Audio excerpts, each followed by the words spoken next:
ایک دفعہ کا ذکر ہے، ایک چھوٹے سے گاؤں میں ایک بوڑھا آدمی رہتا تھا۔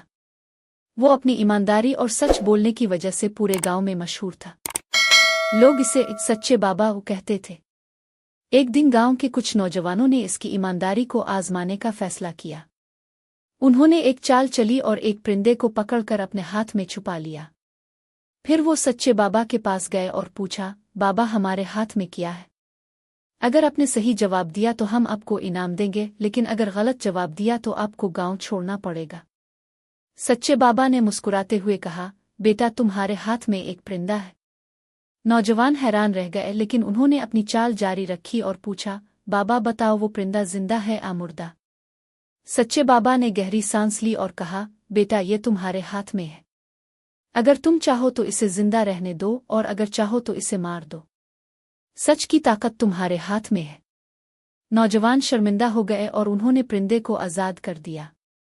انہوں نے سچے بابا سے معافی مانگی اور اس کی تعریف کی کہ انہوں نے نہ صرف سچ بولنے کی ہمت دکھائی بلکہ انہیں ایک اہم سبق بھی سکھایا۔